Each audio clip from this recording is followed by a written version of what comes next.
De volta para uma conversa de peso, hoje recebendo o diretor de Relações Institucionais da nossa CI de Novo Hamburgo. Novo Hamburgo, Campo Bom, Estância Velha, né, Marco? Mais 39 municípios. Marco Aurélio Kirsch. Como mais 39 municípios? São mais 39 municípios, além dos 3 formalizados. Nós temos Igrejinha, Três Coroas, cidades do Nordeste, São Paulo. São planos nacionais que a gente tem de trabalho, então isso acontece. E discutindo política nacional, vírgula, política aqui de Novo Hamburgo, do Rio Grande do Sul e Brasil afora, pensando num modelo que seja melhor para a nossa comunidade. A gente sofre bastante com esse modelo engessado, que parece que é perpetuação, né? É quase um papel de rei, né? Porque se bobear passa de pai para filho, o que não tem nada de errado, seguir, mas não pela imposição, teria que ser exatamente pelo bom trabalho prestado sempre. E nem sempre é assim, pelo contrário.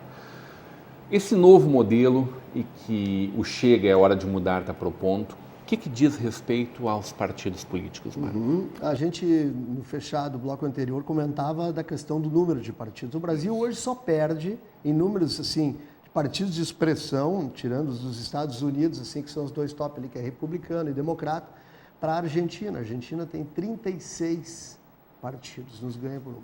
É um baita negócio esse, né? É um baita negócio e, vamos lá, talvez Cuba economize muito, porque tem um só, né? Nessa lista, Cuba é o campeão.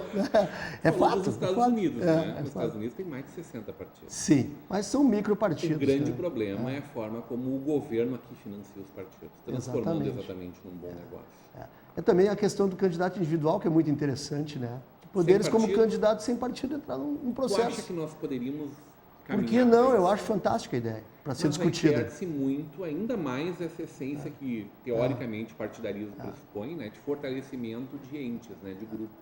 Mas eu não acho uma ideia negativa. Nossa prefeita tem que fazer várias costuras para conseguir seus projetos, porque, infelizmente, as pessoas pensam de uma forma corporativista. Sim, sim. Mas eu acho que o cidadão, aquele que quer entrar na política, muitas vezes, eu estou pensando mais nesse aspecto, se vê vexado a entrar num partido que já anda com alguns problemas do tempo, entende? Perfeito. E alguns personagens que ele não gostaria de compartilhar de alguma forma, porque é difícil, porque é um grupo sempre.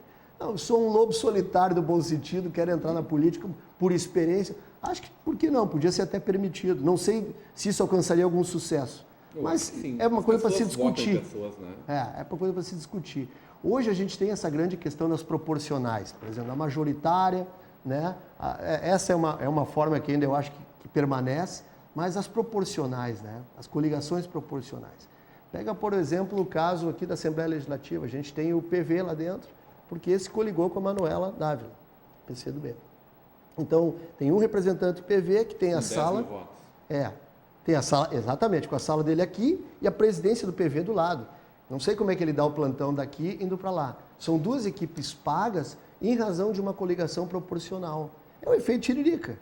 Mal comparando, bem comparando. Enéas, Tiririca, aquele outro que já foi candidato a prefeito de São Paulo diversas vezes. O Russomano, exatamente. Puxou 5 ou 6 candidatos a Zambiá, historicamente, fazia bancadas de 12, 13, 14 deputados aqui no Brasil. E aí tem uma mescla ali que o eleitor, quando vai para a urna, não jura, não imagina que vai votar em alguém de um partido, às vezes, completamente diverso do que ele pensa, muito menos daquele candidato, que é o que ele acaba elegendo. Então, hoje a gente vê que as proporcionais são um grande problema a ser resolvido, exterminado, porque cada um tem que... E aí, muito mais ideológico, uma coisa que tu mencionava há pouco, tu vai ter muito mais uma leitura ideológica do que tu vota hoje. Se tu vota no PCdoB... O PPS socialista abraçado com os progressistas, por exemplo. Perfeitamente, é um ótimo exemplo. Né? O que combina aí nessa salada? O nome é socialista ainda, né? Ainda Apesar do ente não trabalhar dessa forma, mas associado aos progressistas que não defendem nem de longe. Né? Então sai um mix, no mínimo, indigesto para aquele que está imaginando que está indo numa... E as pessoas não enxergam como isso é fake. Não, é muito difícil isso. Muito difícil para o eleitor. Não, às vezes não calcula. O caso, por exemplo, do suplente do senador. Quantos, na última eleição, votaram X, Y ou Z e imaginavam quem era o vice daquele senador? E quantos senadores vão ser ministros se deixam lá? Eu dou o exemplo do Renan Calheiros, aquela ocasião que ele foi afastado por suspeição séria e inclusive, respondeu ao processo. Entrou, se não me engano, Wellington Salgado, ou coisa semelhante. O pessoal brincava que parecia o Moraes Moreira. Chegou da noite para o dia e, né, ocupou um espaço sem saber de onde surgiu, né? Mas estava lá, né? Era o suplente do senador. São 2 suplentes do senador. Também em favor da retirada dos suplentes, é isso? Sim, do suplente, sim. E o vice-candidato a vice, como fica dentro da proposta da CEI? Olha, até por extensão, o vice seria uma figura a se pensar até de suprimir com o andar negócio. Porque essa é uma proposta que está correndo já lá em Brasília. Eu não acho uma ideia de todo ruim, não. Eu poderia suprimir sim e tu ter, talvez, subir o presidente da Câmara para vice-prefeito. Ou isso sendo uma dificuldade, se achar uma outra fórmula. Né? Mas hoje, ainda que o vice, eu enxergo assim como o vice-governador, ele é menos, digamos assim, é muito mais para os holofotes na eleição e na corrida eleitoral do que o suplente de senador, verdade, enfim. Sem dúvida, destaque é outro. Então, na questão do senador, a gente tem uma fórmula já desenhada. Eu não te diria hoje que para vice de prefeitura a gente tem, porque não foi o nosso principal preocupação. No vice do senador, vem imediatamente na corrida eleitoral de trás. Seria justo. Queres ser ministro? Bom, então cede teu espaço. Como um deputado. E entrega a tua equipe para outra atividade, enfim, né? Assume próximo da fila e tudo certo. Porque atualmente é assim, sai o senador, chegando o outro já pega a mesma equipe e tal. Então, acho que aí vai muita distorção, né? A cláusula de barreira é outro aspecto também. Não é um bom momento para a gente rediscutir, por exemplo, esse congresso bicameral? Bicameral? Porque talvez a gente pudesse ter só uma Câmara dos Deputados, né? Não precisaria ter o Senado também. Essa é uma herança lá que talvez nós não precisemos realmente. É uma boa questão, mas eu ainda acredito que... Ou essa mudança profunda demais? Eu não sei se ela é... O grande problema é que isso custa muito caro para nós e a gente tem um sentimento que não retorna na mesma Mas aí nós vamos na linha de redução de representantes, né? Hoje a gente tem mais para 600 do que para 500 dentro da Câmara dos Deputados, né? Convenhamos, a gente passou em muitos coeficientes de cada estado ali dentro. Então a gente poderia pensar um modelo de redução de representantes, tanto do Rio Grande do Sul como do Nordeste, enfim, e uma coisa até que fosse mais justa, né? Perante a nossa representatividade. Hoje, vou dar um exemplo, e agora vou pegar de um senador. Um senador hoje pode ter 95 assessores. Mas o problema é o senador ou a máquina que se criou, que deixa ele utilizar? Eu tenho casos, não vou citar aqui porque eu não vim para propaganda política, mas venho aqui defender alguns senadores, caso do estado do Rio Grande do Sul, tem 25 assessores. Abre mão dos outros 70. Né? Que eu acho, né? Porque 25, olha, quem conhece Brasília tem que fazer. Não, um senador tem que fazer, conforme o senador, é claro. Ele vira um despachante, né? É muita coisa. Não para de vir gente, resolver coisa, afinal de contas vocês estão ali... Representando 497 municípios, seus prefeitos, esses mandam seus prefeitos, esses mandam suas pautas, mandam seus pleitos, suas contestações, você precisa de gente que entenda de economia, de direito, que não pode apresentar um projeto sem uma análise. Aí é discutível se é 25, é 20 ou 18, não sei. Mas precisa de uma equipe. Não existe um senador que é ele só. Aliás, não existe uma média pequena empresa. A gente também poderia apostar nos quadros técnicos do Congresso. Né? Também, que é bem interessante, que hoje eu sempre digo, onde é que eu conversava isso? Faz pouco tempo ainda. Quando o presidente assume a CI, ele traz seus vice-presidentes. Traz um vice-presidente para o lugar. Mas ele não fica trocando cargos de todo mundo lá dentro. E a função executiva... A função do operacional segue igual, claro. A diretoria segue igual, todos os sistemas de atendimento ao associado, área internacional. O resto, me parece, muitas vezes, muito mais aparelhamento que qualquer outra coisa. É muito interessante essa posição, porque eu convivo bastante com a área técnica de Brasília. E devo dizer que e aí vou na defesa daquele grupo, é o grupo que trabalha sem ar-condicionado, muitas vezes, está lá no subsolo, ninguém enxerga, entendeu? Nem protesto dá muita bola para ele. Mas esse grupo técnico... são os que pegam. Esse grupo aí que a gente está falando, que são economistas... Que chamam de segundo escalão, enfim. Nós não estamos falando aqui do barbeiro, né? Não.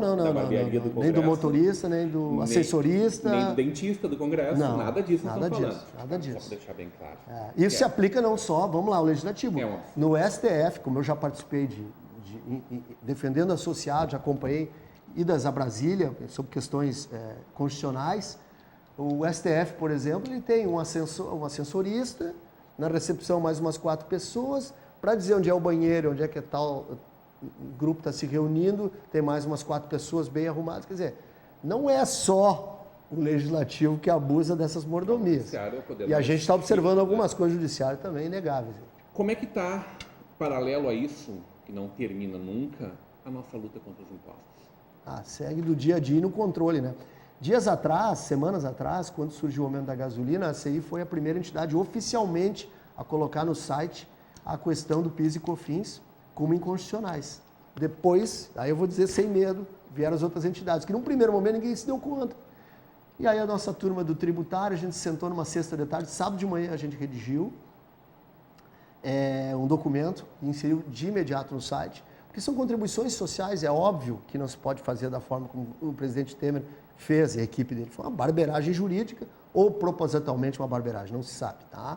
Você sabia que ia passar e pronto. Mas vê que a gente ao mesmo tempo instigou o Janot para entrar com uma representação. Aliás, a relação com o Janot é de amor e ódio, como é que é isso? Vamos lá. 2 dias depois que a gente pede para o Janot, por carta e documento oficial para que ele ingresse e represente, a gente puxa a orelha do Janot, sim, e diz, mais um aumento abusivo, doutor Janot, foi algo assim? Aumento próprio. Próprio da classe dele, que ano passado teve um aumento de 7,8, alguma coisa em torno disso, numa inflação que foi zerada, quase que em um acumulado deu quase um negativo. A classe toda teve 7,8 em efeito cascata, e novamente esse ano, uma inflaçãozinha mixa, como a gente está vendo que está se formando aqui, 16,78. Espera um pouquinho. Que belo exemplo. Espera um pouquinho. A CI sempre tomou muito cuidado com a questão das medidas anticorrupção por uma razão muito clara. A gente nunca embarcou simplesmente dando um cheque em branco para essas medidas. Porque anunciar é muito bacana. Eu adoro aplaudir coisas ideais quando estão numa frase ou duas. Mas eu prefiro ver no que é que vai dar aquilo, em geral. E qual foi o nosso cuidado? Vamos aplaudir as 10 medidas contra a corrupção quando os diplomas legais começarem a aparecer. Diploma legal nós vamos analisar e vamos aplaudir ou vamos criticar. Porque uma das coisas que logo se revelou perigosa era aquela coisa, vamos entrar na vida do cidadão sem qualquer licença. Tá? Abrindo um espaço para tu criar uma KGB institucional, uma Stasi, como tinha na Alemanha Oriental, né? Não pode dar poderes tão amplos para um poder que tu não possa mais controlá-lo. E assim, isso para mim é um indício. Quando tem uma inflação de 7% e aí tu tem acumulado negativo, tu pede aumento e ganha, como foi ano passado, recebeu, de novo tu vem pedir 16 pontos, isso é um mau sinal. Não é um sinal saudável.